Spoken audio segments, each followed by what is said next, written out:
تو اب دیکھنا یہ ہوگا کہ گورنمنٹ کیا کرتی ہے۔ موسمیاتی تبدیلی جب آتی ہے تو اس میں یہ ہوتا ہے کہ جن علاقوں میں فارسٹریشن ہوتی ہے، فارسٹ ہوتے ہیں، تو وہاں پہ اتنا زیادہ افیکٹ نہیں پڑتا.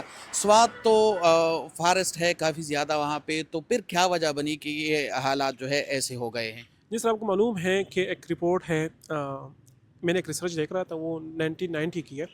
ابھی ریسنٹلی اگر میں بتاؤں تو اس کے مطابق پاکستان میں تقریباً 4.0 ریشیو اس نے بتایا تھا کہ اتنی فارسٹ ہے 1990 میں اس ٹائم.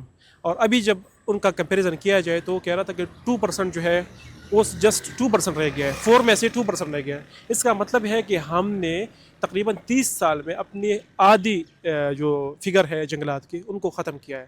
پھر ریسنٹلی جب ہمارا وزیر جو تھا سوات سے، وہ وزیر جنگلات جو تھا فضل حکیم صاحب، ان کے دور میں اتنی کٹائیاں ہوئی ہے کہ میں آپ کو بتا ہی نہیں سکتا. صرف سوات میں نہیں بلکہ سوات، بنیر، شنگلہ اور اس میں ساتھ ساتھ مانسیرا اور مختلف جگہوں پہ اتنی کٹائی ہوئی کہ میں آپ کو بس اگر آپ نے خود بھی وہی ویڈیوز دیکھی ہوگی کہ پھر لوگوں نے جب اس کے خلاف مظاہرے شروع کی کہ یہ جنگلات تو ہمارا قیمتی اثاثہ ہے، تو پھر سی ایم نے اتنا ایکشن لیا کہ وہی ان کو دوسرا وزارت دے دی اور وہ جو پیسوں کا وزارت تھا وہ اپنے پاس رکھ لی. تو جنگلات کی کٹائی اب بھی ہو رہی ہے، ڈیفارسٹیشن ہو رہا ہے. تو کلائمیٹ چینج جو ہے آپ کو معلوم ہے کہ پاکستان دنیا بھر میں سب سے زیادہ متاثرہ ممالک کی فہرست میں پہلے نمبر پر ہے. یہ 2024 کی رپورٹ میں چوتھے نمبر پہ تھا، اب فرسٹ پہ ہے. اور آپ کو معلوم ہے کہ پاکستان میں جو لاسٹ 20 ایئرز ہے اس میں سے 139 جو ہے وہ قدرتی آفات آ چکی ہیں.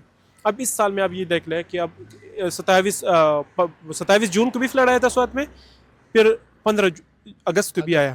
مطلب 3 مہینوں میں 2 بار ایسا خطرناک فلڈ آیا ہے جس نے نہ صرف سوات بلکہ بنیر اور دیگر جو ملاکنڈ ڈویژن کے علاقے ہیں ان کو بری طرح متاثر کیا ہے. لیکن اس کے روک تھام کے لیے، اس کے تدارک کے لیے کیا اقدامات اٹھانی چاہیے؟ کیونکہ اس حمام میں تو سب ننگے ہیں، حکومت دے کے، عوام دے کے، تو سب کی اپنی اپنی جگہ پہ غلطیاں موجود ہیں. تو کیا ہونا چاہیے ماہرین کے مطابق؟ بیسکلی یہ ہے کہ جس طرح آپ نے بات کی ہے کہ اس سیلاب سے سب سے زیادہ جو متاثرہ اضلاع ہے، سب سے پہلے تو بنیر ہے، پھر شانگلہ ہے، پھر سوات ہے. یہاں پہ بنیر میں تو آپ کو معلوم ہے کہ 250 سے زائد افراد جو ہے وہ لوگ میاں جل بن چکے ہیں. اس کے ساتھ ساتھ شنگلہ میں تقریباً 36 افراد جو ہے وہ مختلف واقعات میں جو ہے وہ جان سے گئی. اس طرح سوات میں 22 افراد. تو یہ حادثات یہ مسلسل ہو رہی ہے کیونکہ فلڈز آ جاتی ہے. ابھی جو نیا چیز ہے، ریسنٹلی جب فلڈ آیا تھا تو ایک فیڈرل منسٹر ہے، وہ بھی کلائمیٹ کو دیکھتے ہیں. تو میں نے ان سے پوچھا کہ یہ کلاؤڈ برسٹ ہوتا کیا ہے اور اس پہ آپ نے ابھی تک کیا کیا. تو انہوں نے مجھے جواب دیا ہے کہ یہ چیز جو ہے یہ ہم نے فرسٹ ٹائم دیکھی ہے. کلاؤڈ برسٹ ہوتا کیا ہے.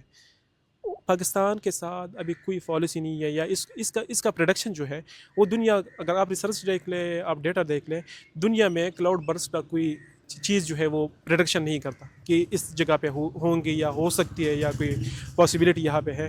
لیکن اس کا مقابلہ ہم اس طرح سے کر سکتے ہیں کہ ہم ڈیفارسٹیشن جو ہے ان کو ختم کر لیں، ہم جنگلات کی کٹائی کو بند کر لیں. ہم نے کلائمیٹ چینج جو ہے وہ اویئرنیس جو ہے، یہ کلائمیٹ چینج ہوتا کیا ہے، ہم نے اس چیزوں پہ یونیورسٹیز میں، گلی کوچوں میں، مدارس میں مولویوں کو ہم انگیج کر لیں، مقامی لوگوں کو انگیج کر لیں کہ ہم نے اس کا مقابلہ کس طرح کرنا ہے. پہلے ان کو آگاہی دینی ہے.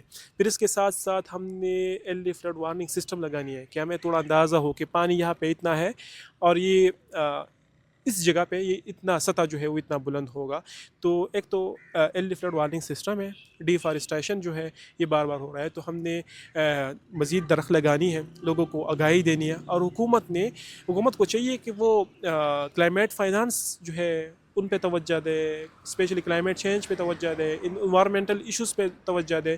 یونیورسٹی میں اس کے لیے خصوصی سبجیکٹ رکھے تاکہ لوگوں کو آگاہی ہو. کیونکہ یہ تو ابھی خدا نہ کرے، یہ ابھی جو یہ فلڈ آیا ہے 3 مہینوں میں سوات میں 2 دفعہ. پاکستان کو آپ دیکھ لیں، پنجاب جو ہے وہ ریسنٹلی مونسون بارش اور فلڈ سے کتنا متاثر ہو چکا ہے. اس کے ساتھ ساتھ اب سندھ کو دیکھ لیں، اب سندھ کی باری ہے. صرف سوات میں منگورہ شہر میں صرف کاروباری حضرات کو 900 کروڑ کا نقصان ہوا ہے.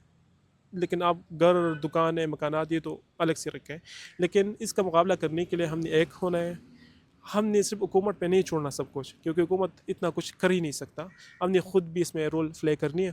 تو ہم نے ایک ہونا ہے، اس میں درخت لگانی ہے، ماحول کو بچانا ہے، جو لوگ ماحول کو نقصان پہنچاتے ہیں اس کو رکوانا ہے. ساتھ ساتھ کلائمیٹ چینج پہ ہم نے سیشنز لینی ہے، بکس پڑھنی ہے، مختلف یونیورسٹیز میں جانی ہے، ایکسپرٹ کو لے کر آنا ہے تاکہ وہ ہمارے بچوں کو ہمارے اسٹوڈنٹس کو پڑھائے.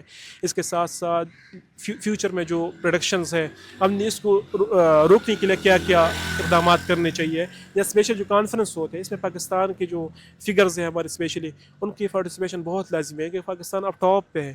اور یہ تو ابھی یہ سچویشن ہے, خدا نہ کرے کہ نیکسٹ ایئر کیا ہوگا, تو یہ بہت لازمی چیز ہے. بہت شکریہ.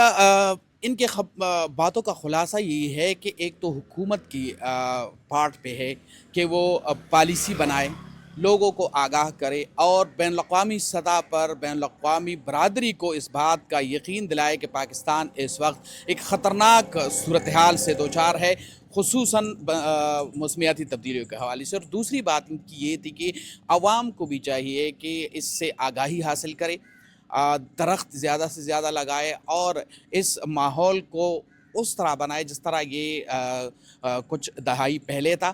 تو ہو سکتا ہے کہ ہم جو قدرتی آفات ہے جو پیدر پہ آ رہا ہے اس سے ایک حد تک بچ سکے. اور تیسری بات یہ ہے کہ جو دریاؤں یا آبی گزرگاہیں ہیں وہاں سے تجاوزات ہٹائی جائے تو نقصانات کو بھی کم سے کم کیا جا سکتا ہے. آپ تک کے لیے اتنا